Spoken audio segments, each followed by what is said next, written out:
할렐루야. 오늘도 수요 기도에 참여한 여러분 환영하며 축복합니다.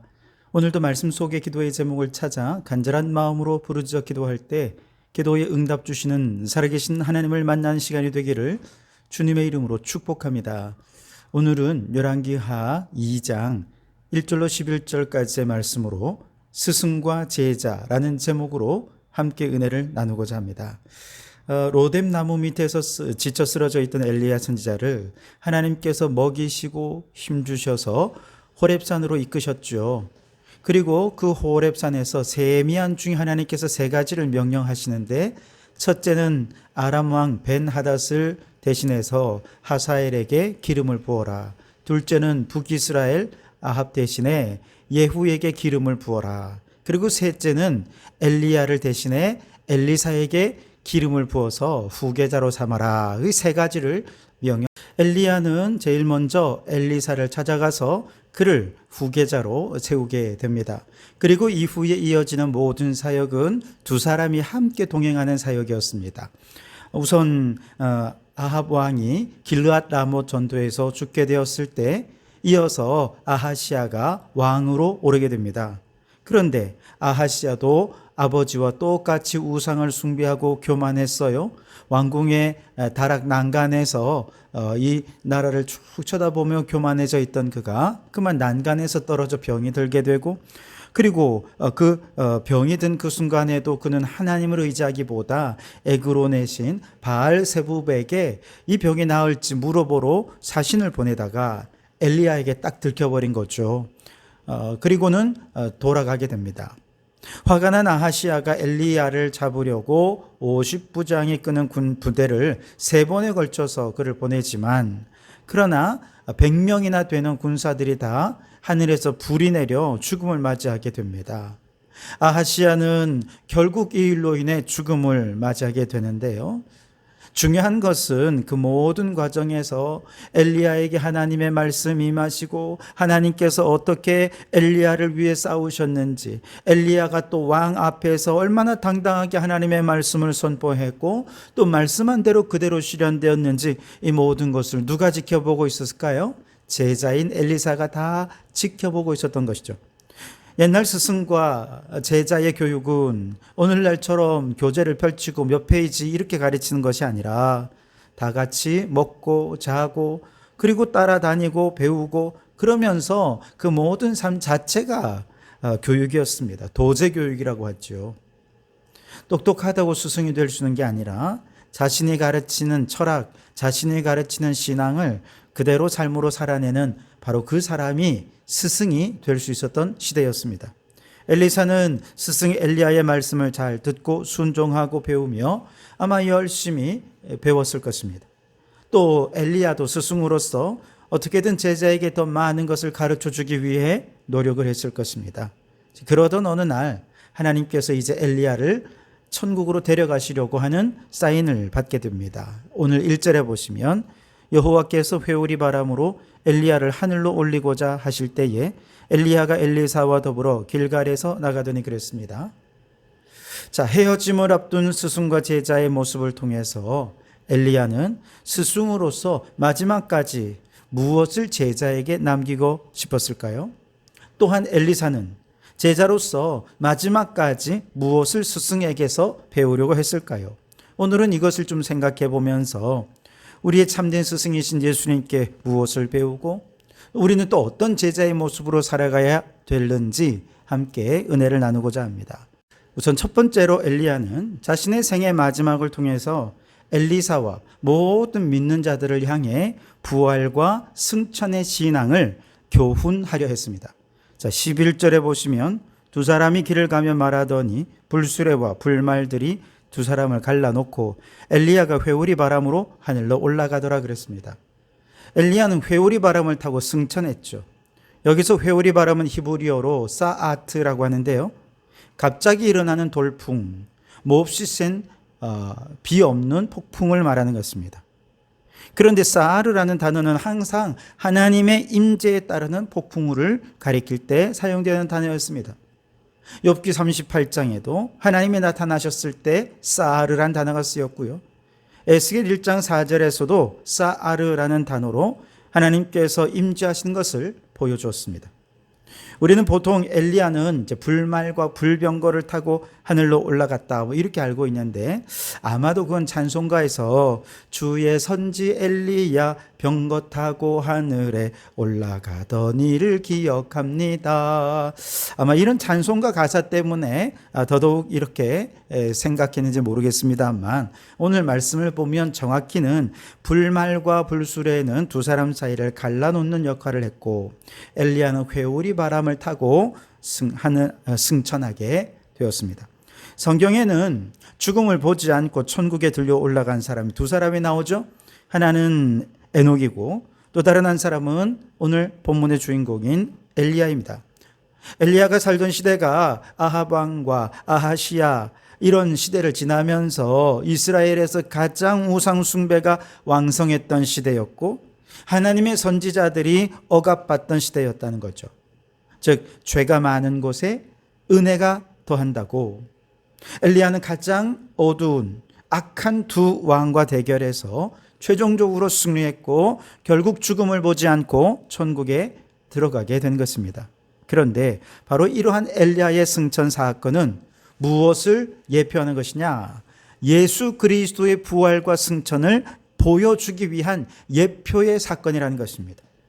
엘리야가 아합과 아하시아와 싸워서 승리한 것처럼 예수님은 십자가 위에서 저 마귀와 싸워 승리하셨습니다. 창세기 3장 15절에는 예수님이 십자가에서 마귀와 싸워 이긴 것을 원수의 머리를 밟으신다 이렇게 예언을 하고 있죠. 그 예언대로 예수님께서는 십자가 위에서 마귀의 머리를 밟아 승리하셨습니다.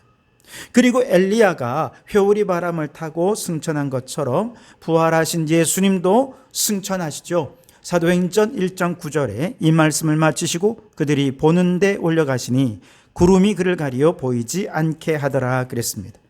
한마디로 엘리야의 승천은 예수님의 부활 승천을 예언하는 사건이 되었던 것이죠. 그리고 이것은 더 나아가서 오늘날 예수님을 믿는 모든 성도들도 반드시 마지막에 부활하게 될 것이고 들림받게 될 것을 교훈하는 것이기도 합니다.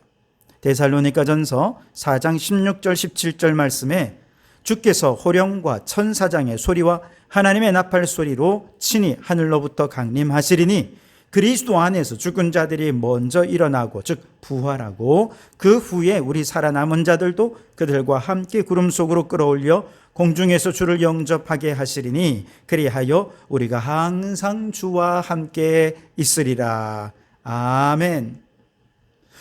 한마디로 부활과 승천은 모든 믿는 자에게 하나님께서 약속하시고 보증하신 놀라운 구원의 사건이라는 것입니다. 우리가 예수님을 구원자로 믿을 때 모든 죄는 사함받게 되고 의로운 자가 됩니다. 물론 한번 죽는 것은 정해진 것이기 때문에 모든 사람은 육체적으로는 죽음을 맞을 수밖에 없습니다. 그러나 우리 그리스도인들에게는 육체적인 죽음이란 그저 잠자는 것에 불과합니다. 우리의 육체가 늙고 병들어 잠이 드는 순간 우리 영혼은 천사들에게 이끌려 하나님 앞으로 올라가게 되는 것이죠. 그리고 예수님께서 재림하시는 그날 죽은 자들이 살아나 주님을 영접하고 그때까지도 살아있던 사람들 육체의 죽음을 맛보지 않은 채 엘리야처럼 공중으로 들림받아서 주님을 영접하고 예수님처럼 영광스러운 모습으로 변화되어서 주님과 함께 천국에 들어가게 될 줄 믿습니다. 결국 우리가 이 세상의 유혹에 굴하지 않고 이 세상에서 영원히 살 것처럼 세상과 짝하지 않고 오직 믿음으로 살아야 할 가장 확실하고 분명한 이유가 뭐냐? 우리는 반드시 부활 승천한다는 신앙입니다. 엘리야가 죽음을 보지 않고 승천했듯이 예수님이 부활 승천하셨듯이 우리도 죽음 이후에 부활 승천할 것이라는 이 놀라운 신앙의 고백을 담아 예언하고 있는 것입니다. 이 놀라운 승리와 영광스러운 결말이 약속되어 있고 보장되었기 때문에 우리의 믿음의 선조들은 어떻게 살았습니까? 어떤 고난 속에서도 어떤 환난 속에서도 이 믿음 포기하지 않았습니다. 왜요? 끝까지 포기하지 않는 믿음의 사람들에게 저 영원한 하나님의 나라가 주어지기 때문에 그렇습니다. 마찬가지입니다. 오늘 우리도 아무리 외롭고 슬프고 힘들어도 이 믿음의 길을 끝까지 걸어가게 될 때 우리도 부활 승천하여 하나님 나라 백성이 될 줄 믿습니다. 여러분, 혹 말로 다 할 수 없는 고난과 시련이 있습니까? 내가 하나님을 믿고 따르기에 당하는 억울함과 조롱과 핍박이 있습니까? 직장에서 교회 다닌다는 이유만으로 부당한 대우를 받는 분들이 여전히 있습니다. 조롱을 당하고 박해 아닌 박해를 당하는 분들도 적지 않습니다. 그러나 여러분, 어떤 상황 속에서도 신앙의 정체성을 잃지 마시기 바랍니다. 고난이 클수록 은혜도 더할 것입니다.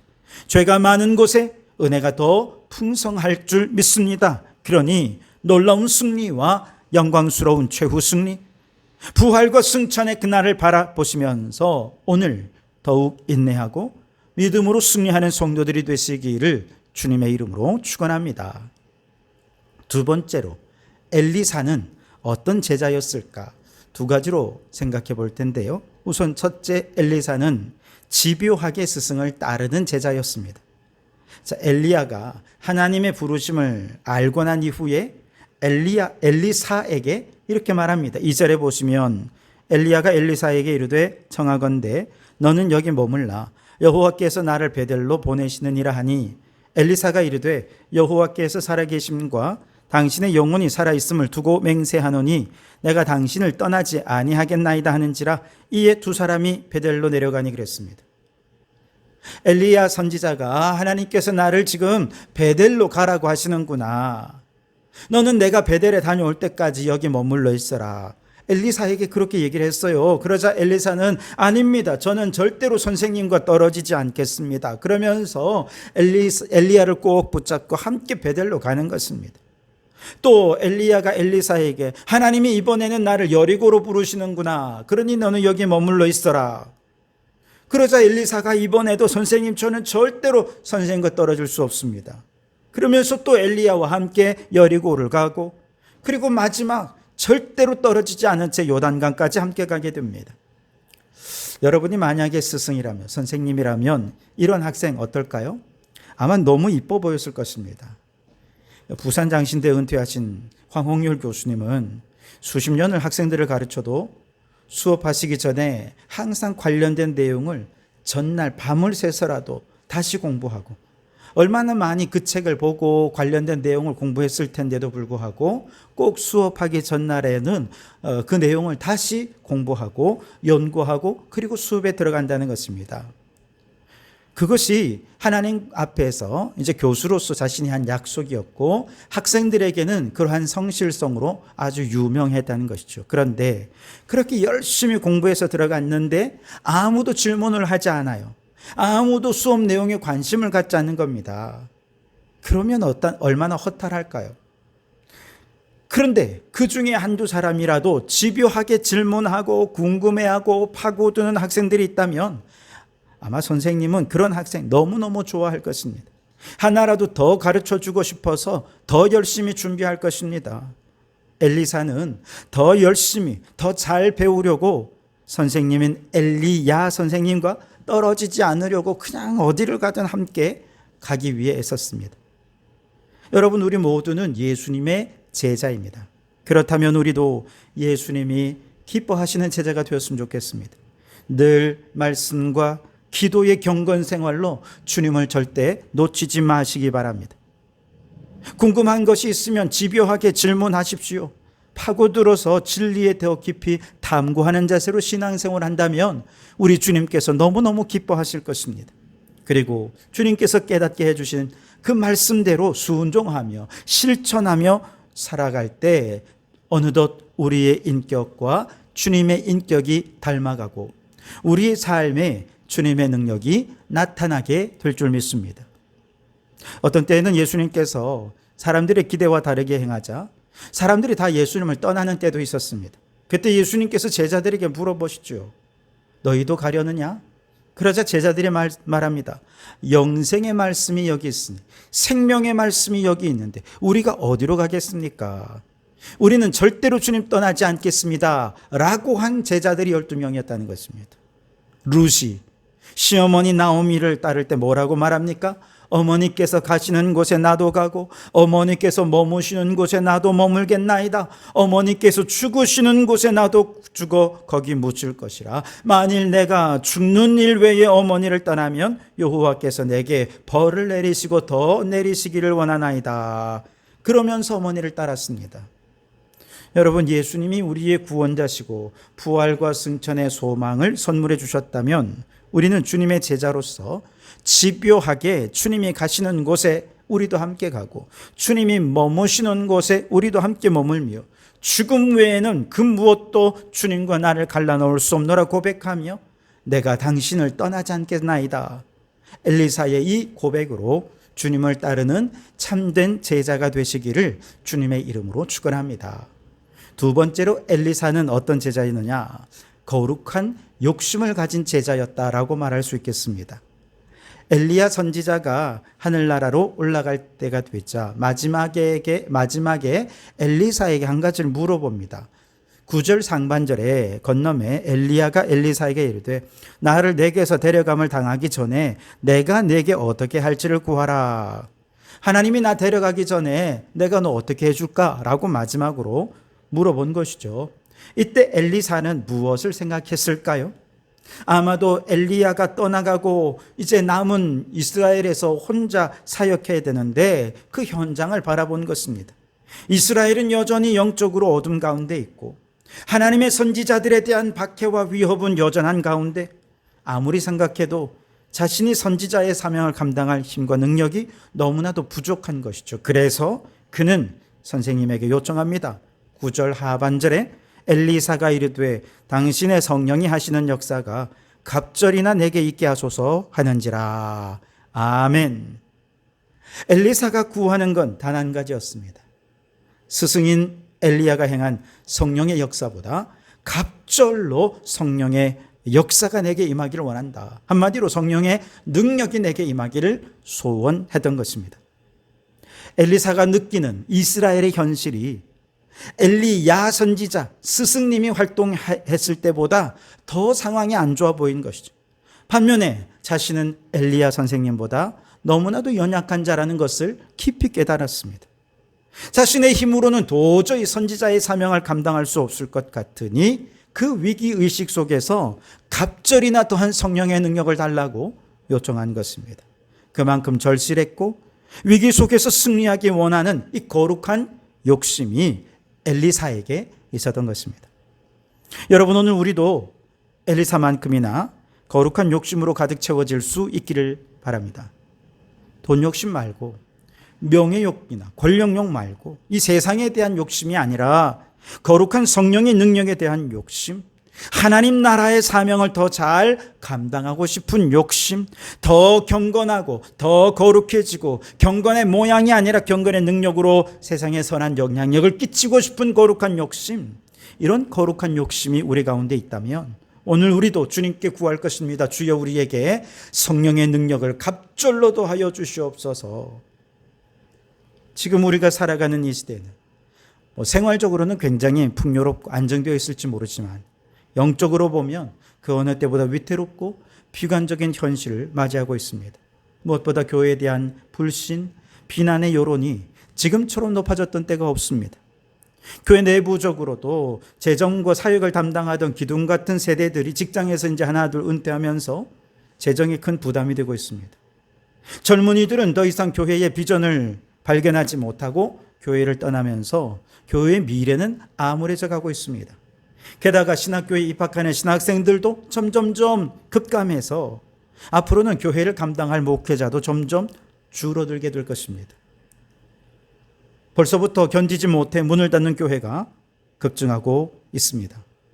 이런 현실 속에서 과연 오늘 우리에게 주님께서 내게 어떻게 할지 구하라 라고 물으신다면 우리는 주님께 무엇을 구해야 할까요? 바라기는 엘리사가 구했던 것처럼 주여 거룩한 성령의 능력을 내게 갑절이나 더하여 주시옵소서. 그렇게 거룩한 욕심이 가득한 성도들이 되실 수 있기를 바랍니다. 더 능력 있는 사역자가 되기 위해, 지금보다 더 강한 그리스도인으로서 이 세대를 향해 승리하기 위해, 성령의 능력으로 부흥하는 교회가 되기 위해 우리에게는 더 강한 성령의 능력이 필요한 것이죠. 미국 대부흥운동의 선두주자였던 D.L. 무디는 자신에게 일어난 성령의 강한 임재에 대해 이렇게 기록하고 있습니다. 그 놀라운 축복의 사건은 빛의 번쩍임처럼 갑자기 나에게 임하였다. 여러 달 동안 나는 봉사에 필요한 능력을 목마르게 사모하고 있었다. 그리하여 마침내 내가 그 능력을 얻지 못하면 죽으리라고 생각할 정도가 되었다. 내가 뉴욕의 거리를 걷고 있던 그 어느 날, 그날을 언급조차 할 수 없다. 그것은 너무 신성해서 함부로 부를 수 없는 날이었다. 그 거리에서 하나님의 능력이 너무나 놀랍게 내게 임하였기 때문에 나는 하나님께서 손을 좀 늦추어 달라고 구해야만 할 정도였다. 하나님의 선하심에 대한 느낌으로 너무나 충만한 나머지 온 세상에라도 품을 수 있을 것 같았다. 무디의 생애에 뉴욕의 거리에서 경험했던 성령 강림의 사건은 정말 놀라운 사건이었습니다. 성령의 능력을 목마르게 사모하다 보니 성령의 능력이 없으면 죽을 수밖에 없겠다라고 생각할 정도로 목마르게 사모하는 자에게 정말 저항할 수 없이 부어지는 불가항력적인 성령의 임재가 그를 온전히 사로잡아서 하나님의 일꾼으로 크게 쓰임받았던 것입니다. 여러분, 오늘 우리도 엘리사처럼 거룩한 욕심으로 충만한 성도들이 되실 수 있기를 바랍니다. 오늘 우리 세 가지 기도의 제목이 있습니다. 엘리야의 승천을 통해 부활과 승천의 신앙을 우리에게 증거해 주었으니 우리도 이 박해와 고난과 환난의 세상 속에서 부활과 승천의 믿음으로 끝까지 잘 믿음을 지켜서 천국 가는 성도들이 되게 해달라고 기도하기 바랍니다. 엘리사처럼 집요하게 주님을 따르는 제자가 되게 해달라고, 주님이 어디를 가든지 무조건 따라가서 죽음 이외에는 주님과 나를 갈라놓는 일이 없도록 주님을 따르고 주님을 닮아가고 주님을 드러내는 제자가 되기를 위해 함께 기도하는 이 밤이 되기를 바랍니다. 또한 엘리사처럼 거룩한 욕심을 가진 주님의 제자가 되어서 갑절의 능력으로 이 위태로운 시기에 하나님 사명을 잘 감당하는 우리 성도들이 되기를 위하여 함께 기도하는 이 밤이 되기를 주님의 이름으로 축원합니다. 기도하겠습니다. 하나님, 엘리야는 회오리 바람을 타고 죽음을 보지 않은 채 승천하였습니다. 이는 모든 믿는 사람은 반드시 부활 승천하여 천국에 들어가리라 교훈한 것을 깨닫습니다. 주여, 우리도 부활 승천의 믿음으로 어떤 고난 속에서도 끝까지 인내하며 믿음으로 승리하게 하옵소서. 엘리사처럼 우리의 스승 되신 예수님을 집요하게 따르는 제자가 되게 해 주시옵소서. 그리하여 주님 닮는 제자가 되게 해 주시옵소서. 엘리사가 거룩한 욕심으로 갑절의 성령의 능력을 구했듯이 주여, 이 위태로운 시대 속에 우리에게도 갑절의 능력을 더하여 주시어서 주님의 능력으로 승리하는 저희를 되게 해 주시옵소서. 예수님 이름으로 기도하옵나이다. 아멘.